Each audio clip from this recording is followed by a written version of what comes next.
Hello, ഞങ്ങളിന്ന് പോകുന്നത് നാലമ്പല ദർശനത്തിനാട്ടോ. പക്ഷേ നാലമ്പല ദർശനം എന്ന് പറഞ്ഞാൽ സത്യത്തിൽ അങ്ങനെ നാലമ്പലം ദർശിക്കാൻ വേണ്ടിയിട്ട് ഇറങ്ങിയതൊന്നുമല്ല. ഞങ്ങൾക്കൊരു വഴിപാടുണ്ടായിരുന്നു.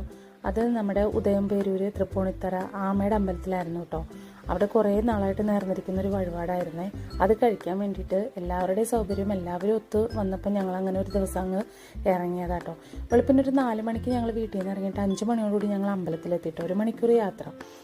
മോനെ കൊണ്ട് ഹോസ്പിറ്റലിൽ പോകാനുള്ളതുകൊണ്ടാട്ടോ ഞങ്ങൾ നേരത്തെ തന്നെ അമ്പലത്തിലേക്ക് ഇറങ്ങിയത്. എന്തോ ഇത്ര നേരത്തെ ആയതുകൊണ്ടായിരിക്കാം അമ്പലത്തിലൊന്നും വലിയ തിരക്കോ കാര്യങ്ങളൊന്നും ഉണ്ടായിരുന്നില്ല കേട്ടോ.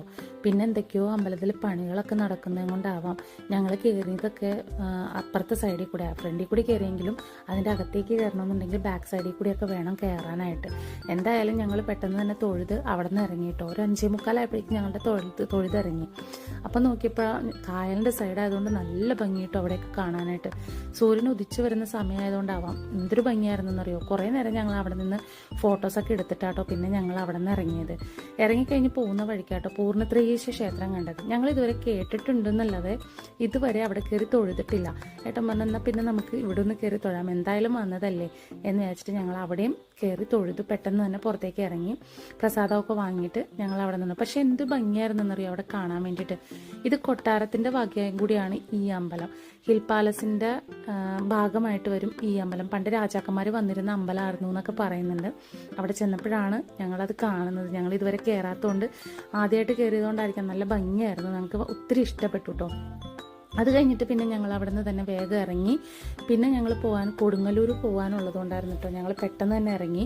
പോകുന്ന വഴിക്ക് ആലുവയിൽ നിന്ന് ഞങ്ങൾ അന്നപൂർണ്ണ ഹോട്ടലിൽ നിന്നാണ് കേട്ടോ ഫുഡ് കഴിച്ചത്. വെജിറ്റേറിയൻ ഫുഡ് തന്നെ കഴിക്കാമെന്ന് വിചാരിച്ചാൽ അവിടെ കയറി രാവിലെ തന്നെ അത് കഴിച്ചിട്ട് നേരെ കൊടുങ്ങല്ലൂർക്ക് വിട്ടത്. അത് കൊടുങ്ങല്ലൂർക്ക് പോകുന്ന വഴിക്കാട്ടോ ഏട്ടൻ പറയുന്നത്, നമ്മൾ എവിടെ പോയാലും നമുക്ക് നമ്മുടെ കുടുംബക്ഷേത്രത്തിൽ കയറാതെ എവിടെ പോയിട്ടും കാര്യമില്ല എന്ന് പറഞ്ഞതുകൊണ്ടാട്ടോ ഞങ്ങൾ കുടുംബക്ഷേത്രത്തിൽ കരിമ്പാടത്തെ കുടുംബക്ഷേത്രത്തിലൂടെ കയറിയിട്ട് നേരെ കൊടുങ്ങല്ലൂർക്ക് പോയത്.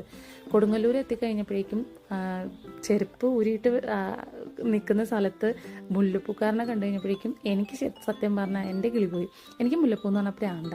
എവിടെ പോയാലും എനിക്ക് മുല്ലപ്പൂ വേണം, അങ്ങനത്തെ ഒരു ഇതായിരുന്നു കേട്ടോ.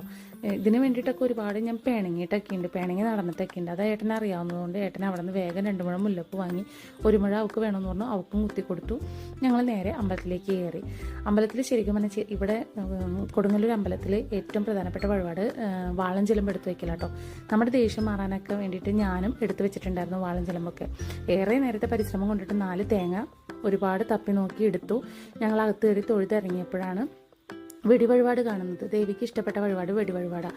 അതും ഞങ്ങൾ 4 കഴിച്ചിട്ട് വേഗം തന്നെ ഹോസ്പിറ്റലിൽ പോകാനുള്ളതുകൊണ്ട് അവിടെ നിന്ന് ഇറങ്ങി. ഓക്കെ, അപ്പോൾ ഇന്നത്തെ വീഡിയോ ഇത്രയേ ഉള്ളൂ.